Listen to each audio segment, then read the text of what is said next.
Good day. Welcome to this session on energy efficiency as related to air conditioning equipment. Air conditioning equipment is in a very small way to be described as a power guzzler. It is a very well known fact that in an office building more than 50% of the energy taken by it is consumed by the air conditioner. So, it is very necessary to be able to look at the efficiency of this power consumption. Ideally, if you look at a green building technologist, you would say, look, we should have something which is zero energy absorbent. Now, that's not possible. So, we try to play around and say, look, we absorb energy, but keep it to a minimum and try to generate enough to be able to offset its requirement. Now, we do not question that logic at this platform. We leave this as it is and move forward. Energy, as one would look at, is basically a very basic concept. You get up at home, go to another room, near the door you have a switch, you switched off your light. So, what did you do? You saved energy. It is something which has been brought up into our nature. We are frugal by our upbringing. I know of some very big people who are absolutely down to earth in this aspect. And I know of an equally number of large people who perhaps have quietly forgotten this aspect of being personally involved, being personally responsible for our own personal consumptions. People sometimes may not forget, but sometimes perhaps even are not aware that they have left a TV set on, that they have left a light on. Now, this is not the best way to look at energy efficiency. As I said, it was always in our nature to be frugal, but somewhere down the line we forgot. Let us go back and make sure that those basic aspects are always at the foundation of whatever we are going to talk about today. Let us start at the very beginning. It is always the best place to start. As Julie Andrews told you in her movie, which was a bestseller, Sound of Music, when she said, let us start at the very beginning. It is a very good place to start. Now, when did energy consciousness become a requirement? Or when did people start looking upon it as a requirement? It was left to a person like Saddam Hussein when he started questioning oil pricing, when he started questioning oil acquisition, and when he started putting a squeeze on oil, that people realized that they were dealing with something which was not only limited but expensive. So, at that point of time, awareness to energy became important. Oil barrel prices went up from $40 to $120 per barrel. This was a disaster. At that point of time, bills started rocketing. People became suddenly aware that it was not only at the community level that efficiencies were important, but it was also at the personal level that things had to be looking up. In the broader aspect of a community, one would look at energy from a very large scale. At a small personal aspect, one would look at a macro limit. Now, you are aware, as I said, of a switching off of a light when you go out of the room. You are aware of not wasting water because it will help you to reduce the pump time in your home. But many of us are not aware that energy is required for a lot of other things which we do not see of.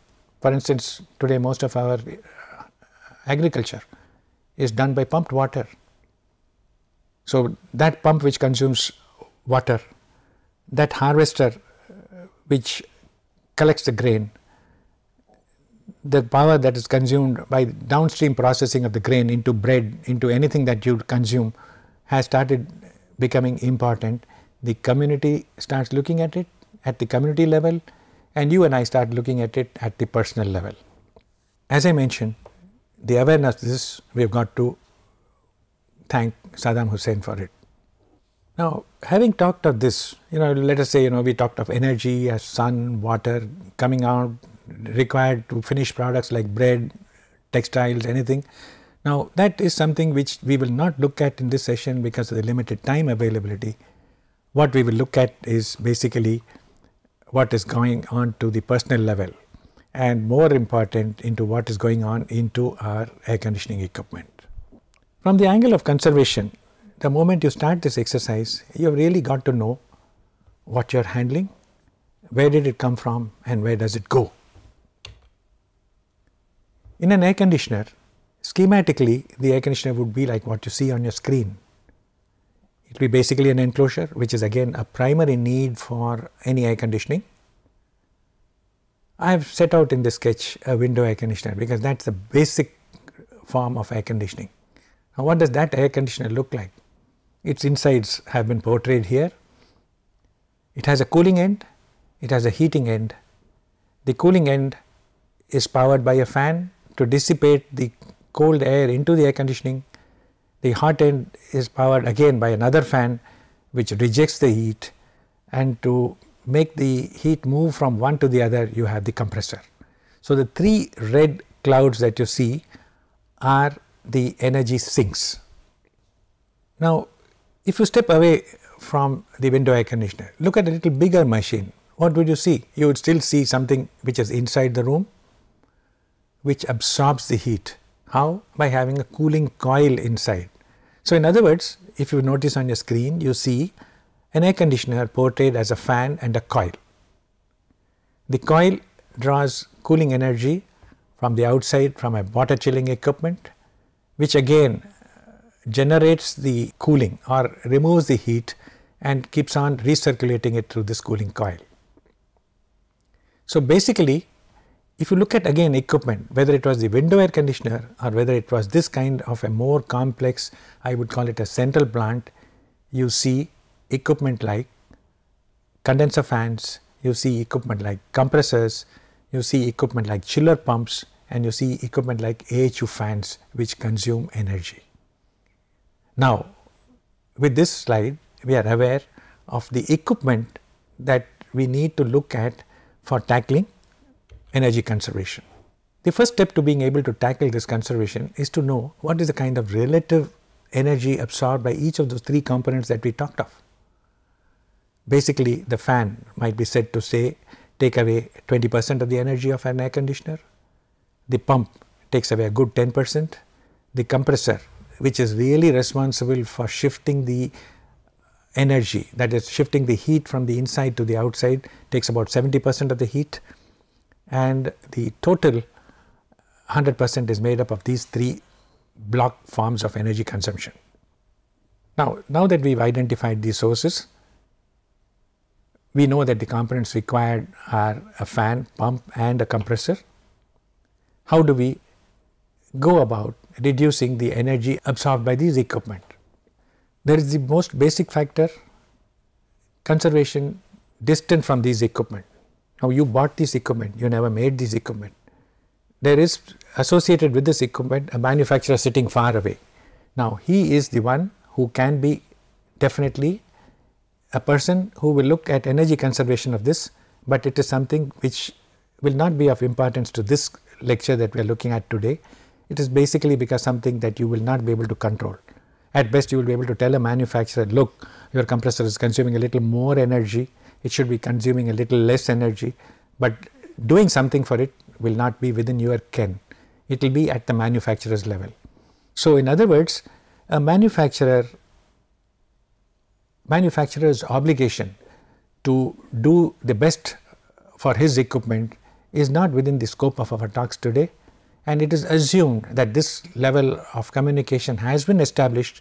It is assumed that this activity has taken place and that you have got the best equipment that money can buy. 5-star rated BEE is already working for you. Now, once you have this, then the ball of energy efficiency affection is entirely in your court. You have got a good equipment, whatever to be done far away has been done, society has done its best, it has given you the best equipment that it can make. Now, you can improve upon its energy efficiency further by a very simple exercise like this. What you see on the side is 3 items A, B, C which are listed. Now one is you could change your personal preference. For instance, ASHRAE has listed that you require 24 degrees centigrade as the room temperature, but it is not unknown for people to become comfortable at 26 degrees. Between the two, by changing the set points of the temperature, your energy absorption of the equipment comes down, because 40 to 24 would have been a big dip, 40 to 26 is a lesser dip. This air conditioner will consume less energy entirely due to your being able to acclimatize your body to 26 degrees. Either by physically opening a couple of buttons, making yourself more attuned with the nature with the ambient you are working in, various aspects. Now those are personal preferences which can be used to look at energy efficiency in a very objective manner. You could also reduce the space. For instance, now supposing we have a classroom which we know is going to be occupied only by 10 people. Where is the logic in making it 70 feet by 70 feet and air conditioning the whole thing? We might as well have a divider partition, make it into 2 classrooms, have one classroom working for a smaller group of 10 people, open up the partition, use it for bigger group. Now that again is something which you can do personally. It is regardless of the manufacturer giving you the best equipment. So you change personal temperatures, you minimize the environment. Now these are things which are open to you to do. They have very live potentials for saving energy and using the equipment also frugally. As I said, we started off by saying switch it off when you don't want. So in other words, if I were to sort of put what I talked about into a scientific parlance, you might see those yellow points on your slide. One is proper control, whether it is on off, whether it is reset and all. So it is basically what? It is proper control. If you control your equipment properly, yes, you can save energy.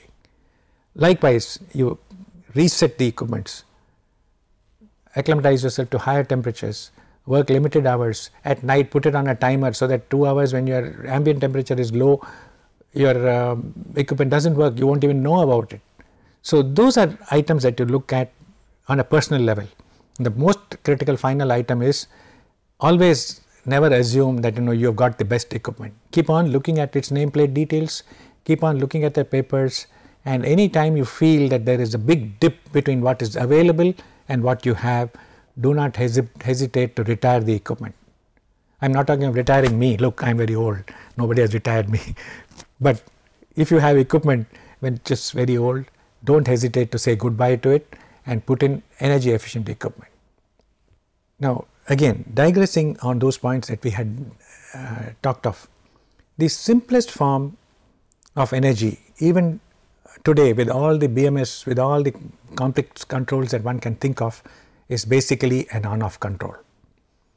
It is not unusual to go into an office building which starts at 10 o'clock to find that the air conditioning has been put on at 9 o'clock. Why?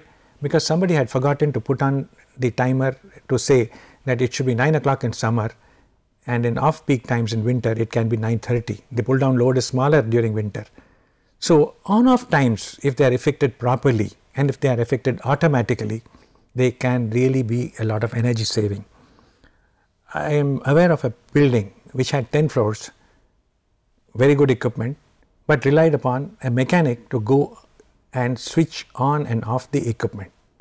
So he was told at 5 o'clock the office closes, run your equipment up to 5:30.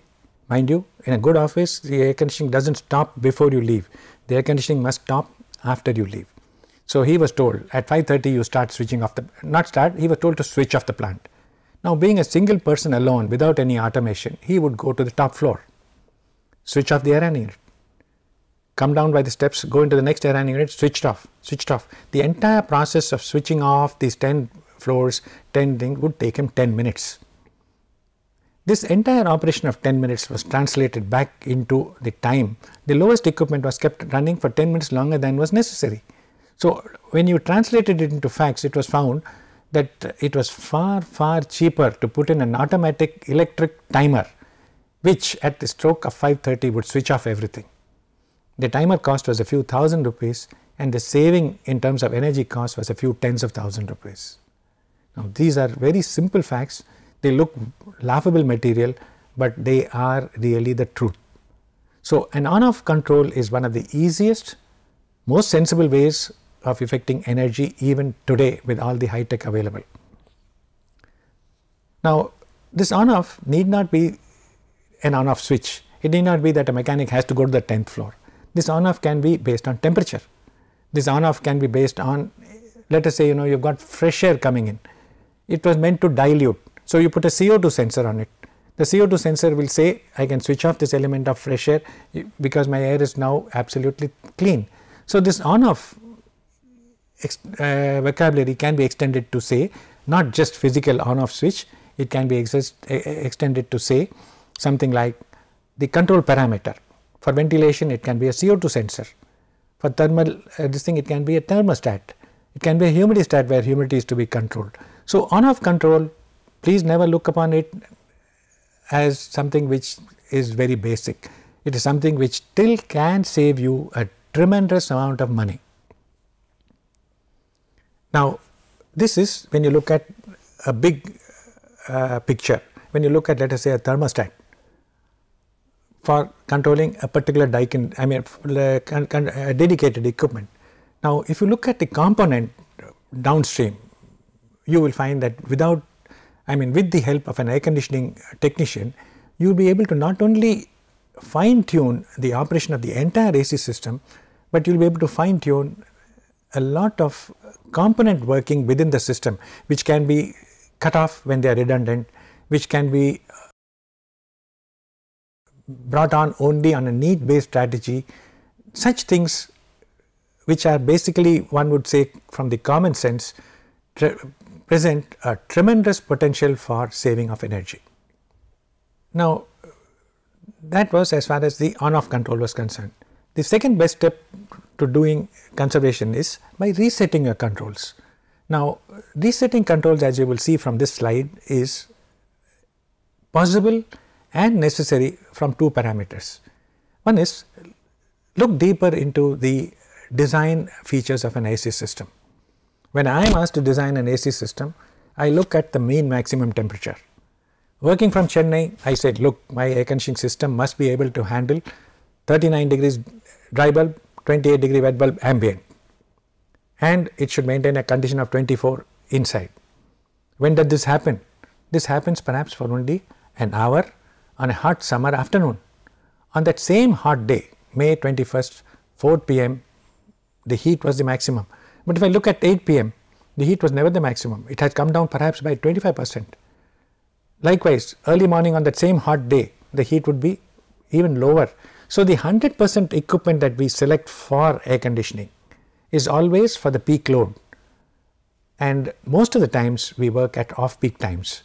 For instance, that even in Chennai, if I were to look at my electricity bill, I notice with awe that in summer the May bill is something like maybe 2.5 times to 3 times the bill that I get in December. Now, this is basically the thermal effect which the thermostat has been able to do and switch off the machine. Can I improve upon this figure? Yes. How? I can say that in winter I really don't need 24. Why? Because my walls have become cooler. I don't get heat radiating into my body due to radiation. I can perhaps work at 24, push 24 degree set points to 26 degrees. So, in other words, what have I done?